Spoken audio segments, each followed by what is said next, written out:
After the White House denounced her, B said this on Twitter: "I'd like to sincerely apologize to Ivanka Trump and to my viewers for using an expletive on my show to describe her last night. It was inappropriate and inexcusable. I crossed the line, and I deeply regret it."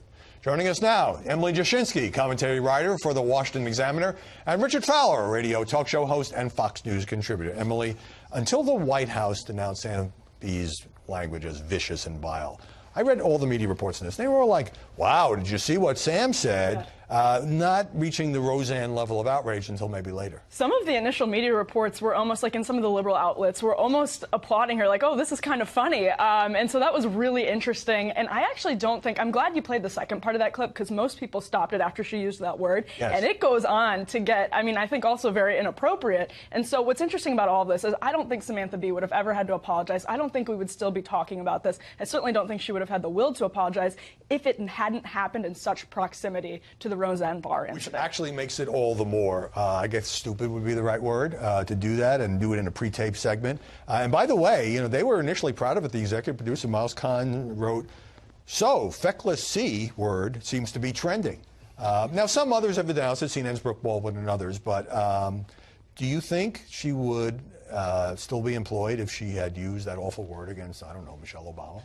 Well, I mean, I think the word is vile, right? Let's start there. And, and I think what makes it even more interesting is I think you're right, Howard, in that the only reason why we're having this conversation about Samantha Bee is because it happens so close to Roseanne, which has allowed conservatives to point to this double standard. But I don't think you can conflate the two cases, and the Roseanne case in particular. And if you talk to folks at ABC, they will tell you that Roseanne, not only does she have a history of bad behavior, but since getting the show, she has been warned about her behavior over and over and over again. So this is like sort of the third strike for Roseanne, which allowed them to say, you're out the door. In Samantha Bee's situation, is her language vile? Absolutely. But the case is different here because we don't know what is happening between her and the TBS executives. But is it vile? Is it wrong? Is there a double standard that the conservatives can point to? I think there might be here. I agree that they're different. But I also think that lets Samantha Bee off the hook. And especially you pointed to the second part where she says, put on something tight and low cut and tell your father to change his effing immigration policy. That is the same low blow that Bill Maher did a few while back about joking about an incestuous relationship. And somehow, like, it's okay to do that to the president's daughter? Yeah, actually, none of this was a dramatic departure from the way a lot of liberals in the media talk about the relationship between Ivanka and Donald Trump. And so I do think that these are not apples to apples. I think what Roseanne said absolutely was worse. But in the same way, they are different because what Samantha Bee said went through layers of bureaucracy. It was written down. It was very much premeditated, which makes it very different in another way as well. All right.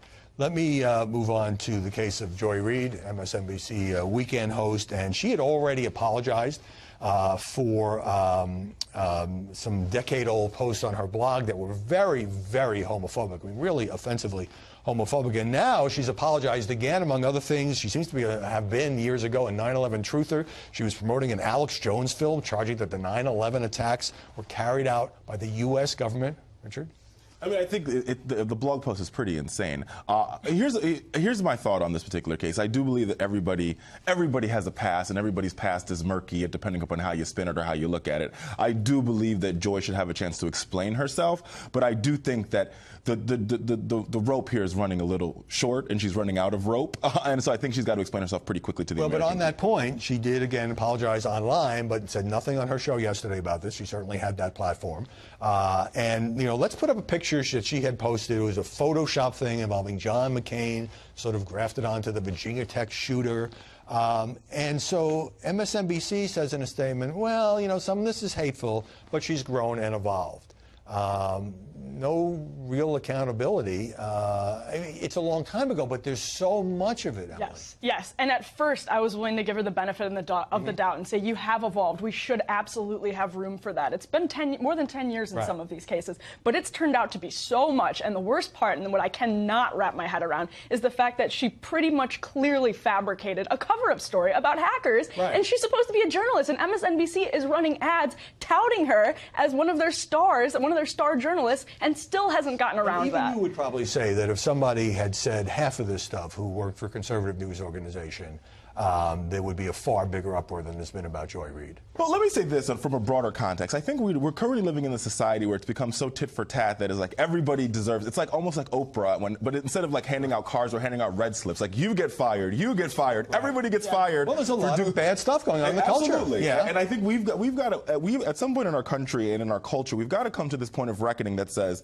what's fireable and what's not fireable, because now it's become on the left and on the right. It's you're fired. We want somebody fired. And everybody's getting fired. It's sort of up we're to not really sure why. To the news organization involved. But when President Trump says Disney has a double standard because it did fire Roseanne on its ABC unit, ESPN, which is owned by Disney, took no action against Jemele Hill, the sportscaster, when she called Donald Trump a white supremacist. And then Keith Olbermann has just been given an expanded role on ESPN. Here is just some of what he has said about the president. Trump is indeed effing crazy. As mindless and as evil as the baboon's policy is, it can and will be rolled back sooner or later. Congenital disease, drug use, any of a dozen post-concussion traumas, Alzheimer's, senility. Now, Olbermann didn't say this on ESPN, but that's okay with Bob Iger, and Olbermann gets a bigger role on the sports network? Yeah, and I mean, I agree with this larger point about partisan bloodthirst and the tit-for-tat battle. I definitely agree with that. But if what Joy Reid has done is not, when we're trying to find this line as to what's fireable, if that's not fireable, what is? I mean. But Olbermann, you know, who used to command a big audience on MSNBC, he's called Trump a Nazi and a traitor, and it doesn't seem to hurt his career.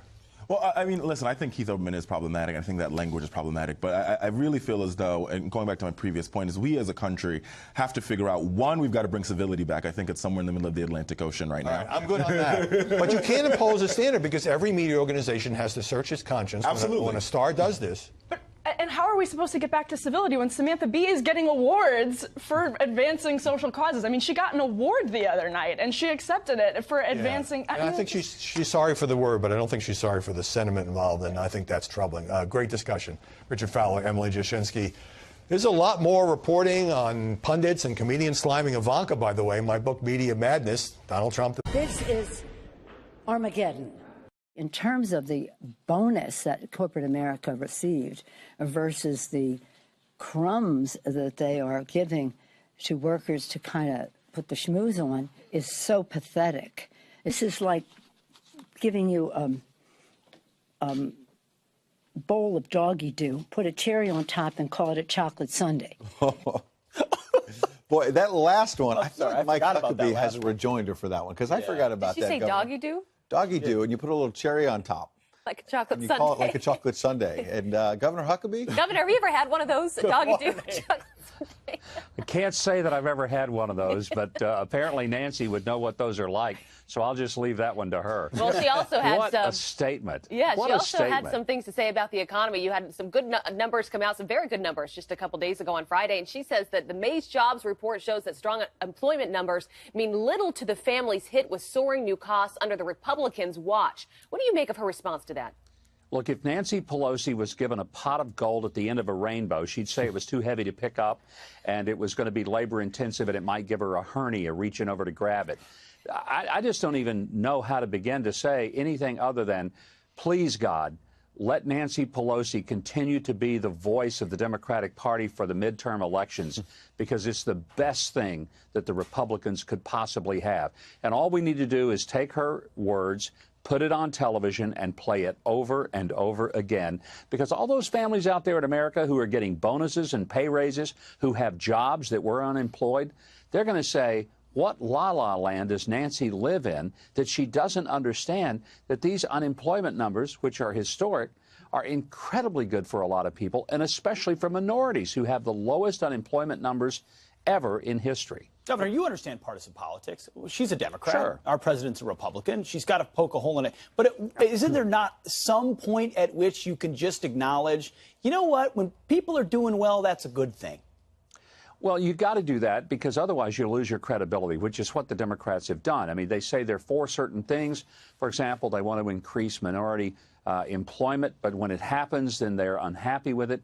They want to move the embassy to Jerusalem until Donald Trump does it, and then they think he shouldn't have. They want to have peace on the Korean Peninsula until we get close to it, and then they don't like the way in which it's being delivered.